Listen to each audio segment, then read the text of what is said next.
Hi friends, welcome to physics flyer the learner destiny. मैं हूँ Rajshree Kabra. Welcome करती हूँ आप सबका ओनली ऑन फिजिक्स फ्लायर, जहाँ पर आज अपन बात करने वाले हैं क्वांटम मैकेनिक्स के न्यू कंसेप्ट की, जो कि है expectation value of position, energy and linear momentum.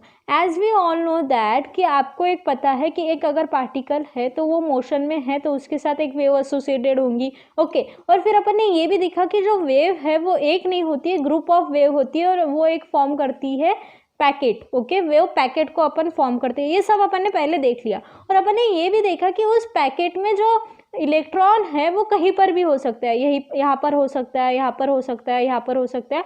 उस वेव में वो इलेक्ट्रॉन जो है उसकी जो पोजीशन है वो कहीं पर भी हो सकती है। बट अपन ने क्या फाइंड आउट की? प्रोबेबिलिटी। प्रोबेबिलिटी मीन्स व्हाट, कि मतलब मेजॉरिटी में वो जो इलेक्ट्रॉन है वो कहाँ पर आ सकता है। तो इस पर से अपन ने ये बात कर ली थी कि प्रोबेबिलिटी जो है वो जहाँ पर आपको हाईएस्ट पिक मिलेगा। मतलब आपको पता है, जब मैंने आपको वेव पैकेट सिखाया था तब मैंने आपको ऐसे डायग्राम बताई थी, आपको ऐसे मिलता है ना, तो ये आपको ऐसे वेव पैकेट मिलता है। तो जहाँ पर आपको हाईएस्ट पिक मिलेगा, मतलब ये वाली जगह, वहाँ पर आपको इलेक्ट्रॉन होने की संभावना ज़्यादा होती है। अब देखो ना, अब अगर आप कुछ कर रहे हो, ओके, जहाँ पर गर्दी ज़्यादा है, जहाँ पर क्या है, जहाँ पर अच्छी चीज़ मिल रही है, सपोज टू भी आपके पास शॉप से, शॉप की यहाँ पर ऐसे दुकानें हैं, 3-4 दुकानें हैं, और एक जो है वो ब्रांडेड सामान की है और एक बाकी की जो है वो सिंपल सिंपल कैजुअल जो है वो मिलती है। तो आप क्या करोगे? आपकी लोगों की जाने की प्रोबेबिलिटी जो है उस ब्रांडेड शॉप में जाने की प्रोबेबिलिटी ज़्यादा होंगी। अगर 5 लोग हैं तो 5 में से मैक्सिमम 3 लोग जो है वो ब्रांडेड शॉप में ही जाएंगे, बाकी जो 2 लोग हैं वो जा सकते हैं सिंपल शॉप में। ओके, एक मॉल है, मॉल में अगर आपको जैसे पता है ना कि अगर आप शूज़ लेने जा रहे हो तो शूज़ लेने जाओगे तो आप ऐसे कोई भी कंपनी का शूज़ उठाओगे क्या? नहीं। तो आप क्या बोलोगे? मुझे पैरागॉन के शूज़ बताओ, या फिर आप एक आधे कंपनी के बाटा के शूज़ बताओ। ऐसे अपन बोलते हैं ना, मतलब अपन उस कंपनी के इसको ज़्यादा भाव देते, तो मतलब ब्रांड को अपन ज़्यादा। तो प्रोबेबिलिटी अपन क्या देखते हैं? प्रोबेबिलिटी अपन देखते हैं जहाँ पर हाईएस्ट पिक हो रहा है ना, तो प्रोबेबिलिटी। लेकिन यहाँ पर हैच ऐसे कंफर्म बता सकते हैं क्या कि नहीं आपने वहाँ पर है? कैसे कंफर्म बता सकते कि 5 कस्टमर के पूरे 5 के 5 कस्टमर उस ब्रांडेड शॉप में गए? नहीं। किसी को अगर बजट में लेना है, किसी को गिफ्ट देने के लिए लेना है, इतना महंगा नहीं लेना है, तो वो दूसरी शॉप में भी जा सकते हैं ना, है ना। तो वही बात यहाँ पर भी होगी, लागू होगी। समझा ये सब आपको? Expectation value. अब अपन एक्सपेक्टेशन वैल्यू के बारे में देखेंगे। तो इस प्रोबेबिलिटी करंट डेंसिटी में एक्सपेक्टेशन वैल्यू का क्या रोल है, और एक्सपेक्टेशन वैल्यू अपन फाइंड आउट करेंगे किसके लिए? पोजीशन के लिए, एनर्जी के लिए और लीनियर मोमेंटम के लिए। ओके, समझा? अब अपन देखेंगे कि तो यहाँ पर देखो एक बात है कि the definition of the probability current density, probability current density के डेफिनेशन के बाद में अपन ने क्या बोल दी कि अपन कैलकुलेट कर सकते हैं position vector of a particle. अब देखो, एक पार्टिकल है वो उस वेव को एसोसिएटेड है और यहाँ पर आपको वेव पैकेट ऐसे मिलता है। तो प्रोबेबिलिटी करंट डेंसिटी आपको ये बताती है कि प्रोबेबिलिटी करंट डेंसिटी में ये आपने जान लिया कि जो प्रोबेबिलिटी डेंसिटी है वो आपको ये बताती है कि वो जो इलेक्ट्रॉन है, जो कुछ भी आपका पार्टिकल है, वो हाईएस्ट पिक जहाँ पर होगा उस रीजन में उसके आने की संभावना ज़्यादा है। और प्रोबेबिलिटी करंट डेंसिटी आपको क्या बोलती है? जितने उसके अंदर पार्टिकल है, मतलब मैंने जब प्रोबेबिलिटी करंट डेंसिटी आपको बताया तो आपको एक इक्वेशन ऑफ कंटिन्यूटी मिला था, उसमें से आप क्या बता सकते हो कि जो प्रोबेबिलिटी है फाइंडिंग ऑफ इलेक्ट्रॉन वो उसी रीजन में ज़्यादा होगी, है ना, उस रीजन के बाहर तो नहीं होगी। अगर मेरा रीजन ये है, इस रीजन में ही उसको ढूंढने की संभावना क्या होगी? ज़्यादा होगी। इस रीजन के बाहर ढूंढ सकते हो क्या? नहीं। मैंने जैसे ग्लास ऑफ वाटर का आपको एग्जांपल लिया था, तो इस पर से आप क्या कर सकते हो? एक्सपेक्टेशन वैल्यू, एग्जैक्ट वैल्यू नहीं, एक्सपेक्टेशन, उसकी पोजीशन कहाँ है, उसका लीनियर मोमेंटम एक्सपेक्टेशन कैसे हो सकता है। मतलब अगर आपने सपोज टू भी, मैं एक एग्जांपल लेती हूँ, डेली लाइफ एग्जांपल। सपोज आपकी टेस्ट हुई, ओके, 50 मार्क की टेस्ट हुई, ओके, और आपने क्या किया? 50 मार्क की टेस्ट हुई और 50 क्वेश्चंस आपको थे, 50 क्वेश्चंस आपको थे, और उसमें से आपने क्या किया? 45 क्वेश्चंस को सॉल्व किया, 45 क्वेश्चन को सॉल्व किया। लेकिन आपको क्या लग रहा है कि मेरे 2 और 3 क्वेश्चंस रॉन्ग हो सकते हैं।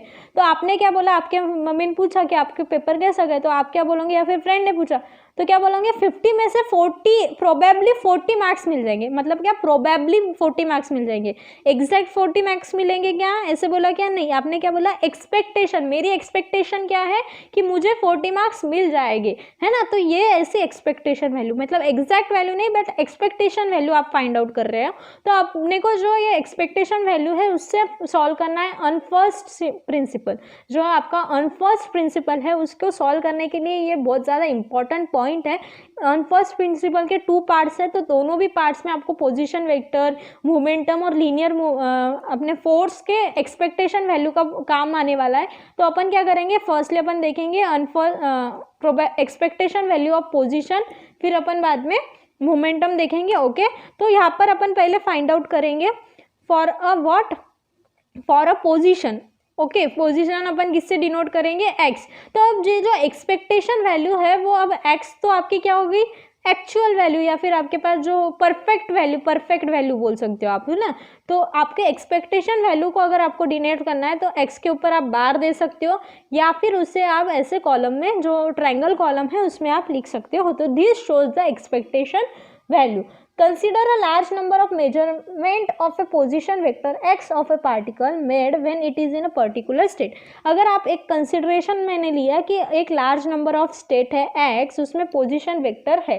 ओके, अब लार्ज नंबर ऑफ स्टेट है तो उसमें पोजीशन वेक्टर है, तो उसकी जो एक्सपेक्टेशन वैल्यू है वो आपके पास हो जाएंगी x1 n1 plus x2 n2, क्योंकि लार्ज नंबर ऑफ स्टेट है ना, तो x3 n3 उसमें क्या है x1 x2 x3 x4 x5 x6 x7, ऐसे लार्ज नंबर आपके पास स्टेट है। तो आपको पोजीशन तो परफेक्ट पता नहीं है, तो आपने क्या कर दिया, उस सारे स्टेट को क्या कर दिया, एडिशन कर दी upon n1 plus n2 plus n3 plus n4। आपने ये स्टैटिस्टिक टाइप में देखा होगा, स्टैटिस्टिकल मैकेनिक्स में आप जो प्रोबेबिलिटी फाइंड आउट करते हैं वो ऐसे ही फाइंड आउट करते हो ना, तो वैसे ही आपने ये देखा। तो इससे आप क्या लिख सकते हो, summation of i from 1 to जहाँ तक आपके पास है, तो उसे आप लिख दोगे S I N I upon N I. जो आई की वैल्यू है वो 1 टू इन्फिनिटी हो सकती है, 0 टू इन्फिनिटी हो सकती है, जैसे उसकी स्टेट हो वैसे हो सकती है। तो एक्सपेक्टेशन वैल्यू का फॉर्मूला क्या हो जाएगा, summation of x i N I upon n of i. Okay, समझा। अब एन ऑफ आई जो है वो डिनोट करता है स्टेट्स को। अब ये स्टेट्स को डिनोट करता है, तो एक्स ऑफ आई, अब यहाँ पे स्टेट्स क्या है आपकी, वेव है। तो अगर मैंने एक वेव एक्स साई ले ली और दूसरी वेव मैंने ले ली साई स्टार, तो यहाँ पर ये क्या डिनोट कर रहा है, साई और साई स्टार। तो मैंने यहाँ पर क्या कर दिया, एन आई की जगह साई स्टार साई लिख दिया। तो मुझे क्या मिल गया, expectation value summation of i x i psi star sigh of Sai star Sai. समझा, ये समझा आपको, एन आई आपको डिनोट कर रहा है इसको, है ना। ये आपने सब पढ़ लिया था, अभी मुझे वापस से पढ़ाने की ज़रूरत नहीं है। ओके, ये यहाँ तक समझा। अब इसके आगे अपन देखेंगे कि इसके आगे क्या होगा, आपको जो एक्सपेक्टेशन वैल्यू है वो कैसे मिलेगी।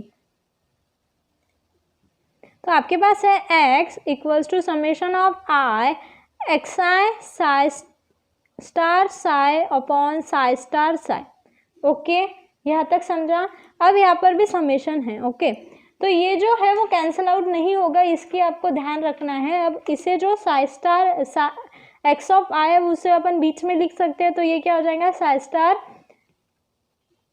X psi upon summation of Sai star Sai. समझा। अब इसे मैं क्या कर दूंगी, इस समेशन का मीनिंग क्या होता है, एडिशन ऑफ 1 से ज़्यादा जो चीज़ें होती है उसकी एडिशन, और इंटीग्रेशन का भी मीनिंग क्या होता है, एडिशन। तो इसके जगह मैं इंटीग्रेशन लिख सकती हूँ, बिल्कुल लिख सकती हूँ। तो मेरे पास क्या हो गई, एक्सपेक्टेशन वैल्यू ऑफ एक्स हो गई मेरे पास माइनस इन्फिनिटी टू इन्फिनिटी, कुछ भी हो सकती है ना, माइनस इन्फिनिटी टू इन्फिनिटी आपके पास कुछ भी वैल्यू उसकी हो सकती है। तो ये हो गया आपके एक्सपेक्टेशन वैल्यू, ये क्या हो गया आपकी एक्सपेक्टेशन वैल्यू। तो this is your expectation value for what, position. This is your expectation value for what, position. अब expectation value when the wave function is not normalise, अगर आपका जो वेव फंक्शन है वो नॉर्मलाइज नहीं है, अगर आपके पास जो वेव फंक्शन है वो नॉर्मलाइज नहीं है। अब यहाँ पर जो है आपको पता होगा कि जब वेव फंक्शन नॉर्मलाइज नहीं होता है तब, और वेव फंक्शन नॉर्मलाइज होता है तब, तो ये जो वैल्यू एक्सपेक्टेशन वैल्यू जो मिली आपको फॉर नॉट नॉर्मलाइज, ये जो एक्सपेक्टेशन वैल्यू जो मिली है आपको वो किसके लिए मिली है, जब आपका वेव फंक्शन नॉर्मलाइज नहीं है। और जब आपका वेव फंक्शन नॉर्मलाइज है, इफ़ योर वेव फंक्शन जो है वो आपका नॉर्मलाइज है, तो आपको जो एक्सपेक्टेशन वैल्यू है वो क्या मिलेगी, एक्सपेक्टेशन वैल्यू आपकी हो जाएंगी -∞ to ∞ Sai star x sigh of dx। अब ये जो नीचे की वैल्यू है वो कहाँ गई, तो फॉर अ नॉर्मलाइजिंग कंडीशन ये जो नीचे की वैल्यू है उसका आंसर होता है 1। अगर आपके जो साई एंड साई स्टार ये 2 वेव्स है और ये दोनों वेव्स कब नॉर्मलाइज है आप बोलोगे, जब इसका इंटीग्रेशन आप लोगे, इस दोनों का इंटीग्रेशन आप लोगे और उसका आंसर अगर आपका 1 मिला, तो this wave function is what, normalize. अब साई क्या डिनोट करता है, एक वेव फंक्शन को डिनोट करता है। अगर आपका वेव फंक्शन नॉर्मलाइज नहीं है तो आपकी एक्सपेक्टेशन वैल्यू क्या मिल रही है, ये जो मैंने ये किया है वो। और अगर आपका वेव फंक्शन नॉर्मलाइज है तो आपको साई स्टार की वैल्यू क्या मिल रही है, आपको x की एक्सपेक्टेशन वैल्यू क्या मिल रही है, ओनली ऊपर की जो आपका न्यूमरेटर है वो। समझा यहाँ तक, ऑल क्लियर है। वैसे ही यहाँ पर जो है, यहाँ पर एक देखो, यहाँ पर क्या होता है, साई स्टार x साई मतलब जो पोजीशन का, अब मैं यहाँ पर आपको बताती हूँ। अगर आप पोजीशन का क्या निकाल रहे हो, एक्सपेक्टेशन वैल्यू, अब एक्सपेक्टेशन वैल्यू आप इसमें से किसी की भी निकाल सकते हो।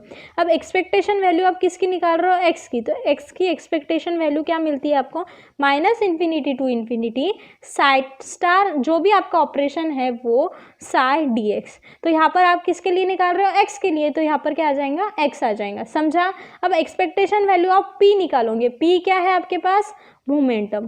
क्या है आपके पास, मोमेंटम। तो मोमेंटम क्या, अगर आप एक्सपेक्टेशन वैल्यू निकालोगे तो वो भी वैसे होगा, -∞ to ∞ Sai star p sigh of dx। अब यहाँ पर जो p है और यहाँ पर जो x है वो x और p ही नहीं रहेगा, यहाँ पर ये x एंड p क्या है, ऑपरेटर है, मोमेंटम ऑपरेटर है। अब मोमेंटम ऑपरेटर की वैल्यू लिख दो, क्या होगा, -∞ to ∞ साई स्टार। अब मोमेंटम ऑपरेटर क्या होता है, -IH क्रॉस d/d x अपन लेंगे यहाँ पर। अब x की बात कर रहे हैं, y के लिए क्या हो जाएगा, p ऑफ y dy/dy हो जाएगा, और p ऑफ z के लिए क्या होगा, dy/dx z हो जाएगा, फिर यहाँ पर हो जाएगा d ऑफ x। समझा।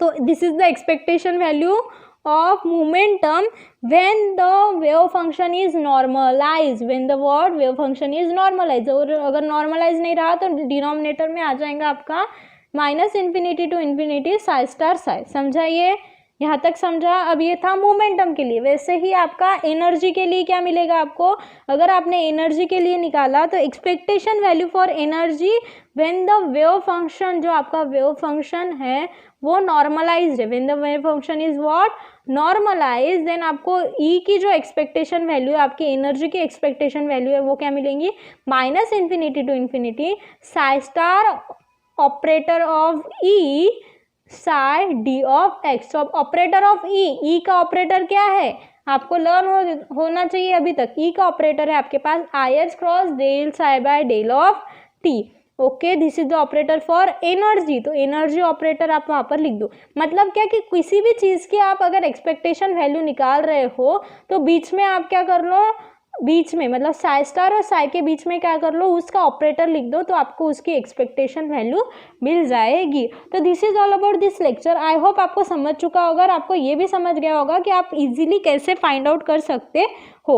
ओके, तो thank you very much for watching this video. अगर मेरे वीडियोज़ आपको पसंद आ रहे हैं तो प्लीज़ लाइक करना, कमेंट कर मुझे ज़रूर बताना और सब्सक्राइब करना। और आपको कोई भी प्रॉब्लम है तो आप कमेंट कर सकते हो, बेझिझक कमेंट करो। एक मैं पूरी सीरीज लेके आ जाऊँगी आपके क्वेश्चंस पे। ओके, और फिजिक्स फ्लायर को ऐसे ही प्यार देते रहिएगा और शेयर ज़रूर करिएगा आपके फ्रेंड्स में। ओके, तो thank you very much for watching this video. Next video में अपन क्या देखने वाले हैं, अनफर्स्ट थ्योरम का पार्ट 1, और उसके नेक्स्ट वीडियो में अपन देखेंगे अनफर्स्ट थ्योरम का पार्ट 2। तो मिलते हैं नेक्स्ट वीडियो में।